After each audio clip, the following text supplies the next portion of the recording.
네, 통합진보당 이정희 의원입니다.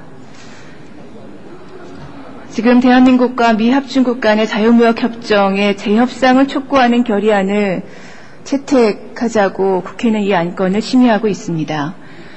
그러나 저는 지금 이 결의안과 이른바 한미 FTA 피해대책 법안이라고 일컬어지는 여러 가지 관련 법안들을 우리 국회가 지금 통과시키는 것은 매우 부적절한 일이다 이렇게 생각합니다. 왜냐하면 한미 FTA가 발효될 것을 기정사실화하고 오히려 지금 필요한 발효중단 촉구를 어떻게 할 것인지, 발효중단 촉구 결의안을 채택할지 말지에 대해서 논의하는 것을 완전히 중단시키는 패착 중의 패착이라고 생각하고 있습니다.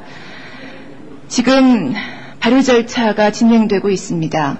한미 FTA는 발효되고 난다면, 일단 발효되고 나면 그 다음에 재협상을 하는 것은 대단히 어려워질 것입니다. 그리고 실제로 ISD 조항이 시행되기 시작하면 그것을 근거로 하여 미국의 투자자들이 소송을 제기할 가능성은 우리 대한민국 앞에 그리고 대한민국의 국민들 앞에 100%로 열려지게 됩니다. 단 한 건이라도 ISD를 통해서 소송이 제기되게 된다면, 그리고 ISD뿐만 아니라 미국이 국가 간 제소를 통해서 대한민국을 이 문제에 대해서 분쟁 해결 절차에 제소하게 된다면 그 피해는 누구도 감당할 수 없습니다. 심지어 대통령조차 책임질 수 없는 사태가 올 수 있을 것입니다. 따라서 지금은 발효 절차를 중단시키는 국회의 노력이 필요할 때입니다. 그런데 이 재협상 촉구 결의안은 이에 대해서는, 발효 절차를 중단하라는 것에 대해서는 단 한마디도 없이 재협상을 촉구하는 것으로만 되어 있습니다. 그리고 동시에 이것은 다른 대책 법안들을 통과시키는 것과 연결되어 있고 국회 등원과 연결되어 있었습니다.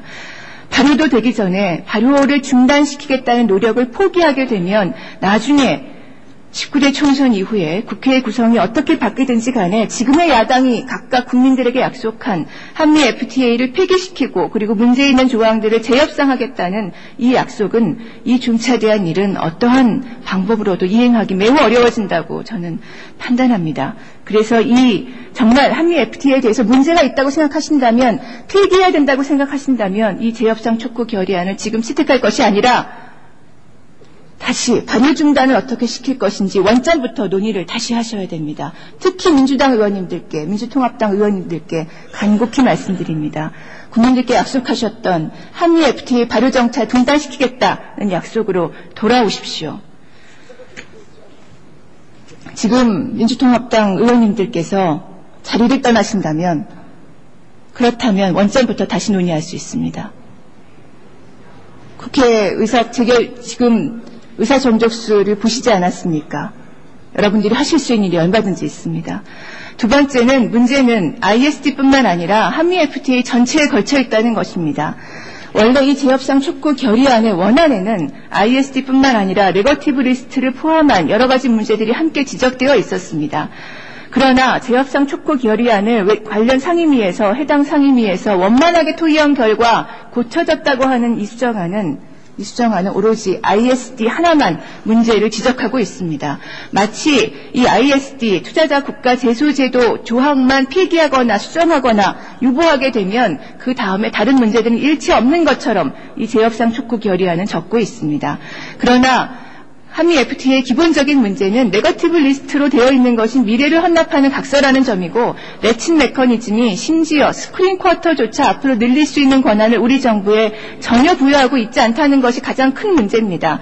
국내 법령은 한미 FTA 위반되면 무효가 됩니다. ISD는 기본적으로 FTA 협정문을 전체로 근거로 하는 분쟁 제소 방법의 하나일 뿐입니다. 또 하나가 남아 있습니다. ISD를 폐기한다고 하더라도 국가 간 분쟁은 남습니다. 유통산업발전법, SSM 규제법, 중소기업 적합업종 제도 지원법, 이런 것들을 여야, 즉 한나라당과 민주당의 원내대표들이 합의하셨다고 하지만 한미 FTA가 발효되는 한 그 법을 아무리 만들고 개정해도 그 법은 무효가 됩니다. 마치 ISD만 재협상되면 FTA 문제가 없다는 논리에 모두 동의하는 것으로 비칠 수 있는 이 재협상 촉구 결의안 수정안은 부결되는 것이었습니다.